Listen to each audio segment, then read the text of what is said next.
என் வீட்டு ஃபங்க்ஷன் எல்லாரும் வருவானுங்கடா.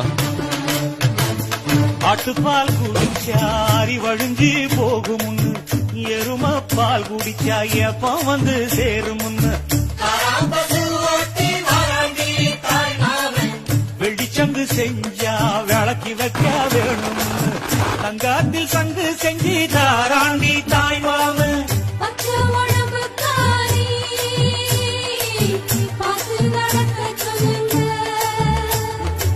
என் வீட்டு ஃபங்க்ஷன் எல்லாரும் வருவானுங்கடா. ஆட்டுப்பால் குடிச்சா அரி வழிஞ்சி போகும் முன்னு, எரும பால் குடிச்சா எப்ப வந்து சேரும் முன்னு, வெள்ளிச்சங்கு செஞ்சு